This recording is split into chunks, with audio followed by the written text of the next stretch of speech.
আসসালামু আলাইকুম প্রিয় ভিউয়ার্স, আশা করি আপনারা সবাই ভালো আছেন। বর্তমান কিন্তু চালটা একেবারে সিজনের শেষ পর্যায়ে। এখন কোনো গাছে চালটা খুঁজে পাওয়া একেবারে মুশকিল। আর শেষ পর্যায়ে এভাবে বাড়তি চালটা দিয়ে আপনারা বাসায় যে কোনো আচার তৈরি করলে এটা খেতে কিন্তু বেশ মজাদার হয় এবং আচারগুলোও কিন্তু পারফেক্টভাবে তৈরি করা যায়।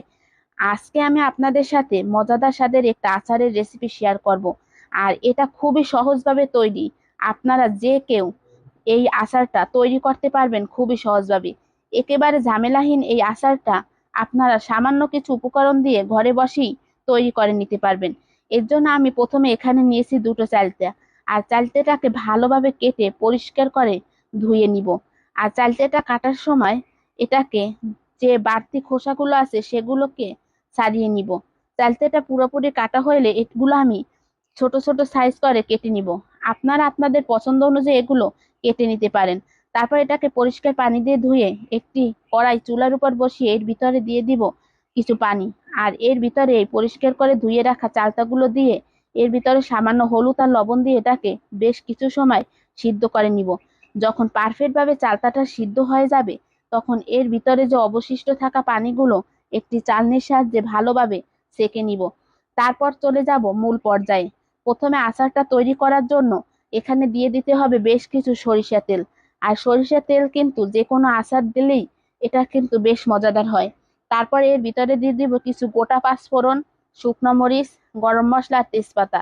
এগুলো দিয়ে এই মশলাটাকে বেশ কিছু সময় ভেজে নিব। মশলাটা যখন ভাজা হবে তখন এ থেকে দারুণ একটা ফ্লেভার আসবে। আর মশলাটা ভালোভাবে ভাজা হয়ে গেলে এর ভিতরে আমি চালতাগুলো দিয়ে দিব। আর সেদ্ধ করা চালতাগুলো আমি একটু সামান্য ছেঁচে নিছি। আপনারা আপনাদের পছন্দ অনুযায়ী এগুলো আস্তা বা আরো ছেঁচে নিতে পারেন। তারপর আমি এর ভিতরে দিয়ে দিব চিনি। এখানে চিনিটা কম দিছি কেননা সিজনের শেষ পর্যায়ে চালটা তো এটা একটু বেশ মিষ্টিই হয়। সামান্য চিনি দিয়ে এটাকে ভালোভাবে নাড়াচাড়া করে মিশিয়ে নিব। আর এখানে চিনি দিয়ে চুলার জালটা মিডিয়াম আঁচে রেখে নাড়াচাড়া করতে হবে, তা না হলে হাঁড়ির তলানিতে লেগে যাবে। তারপর আমি এর ভিতরে দিয়ে দিব কিছু ভিনেগার। এখানে আমি কোনো পানি অ্যাড করব না। ভিনেগার দিয়ে আচারটা তৈরি করলে এটা খেতে কিন্তু বেশ মজাদার হয়।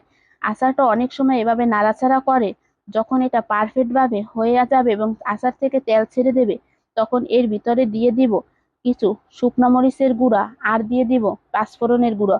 এগুলো দিয়ে নাড়াচাড়া করে আচারটাকে চুলা থেকে নামিয়ে নিব। মজাদার স্বাদের এই আচারটা আপনারা বাসায় একবার ট্রাই করে দেখতে পারেন। আশা করি আপনাদের সাথে ভালো লাগবে।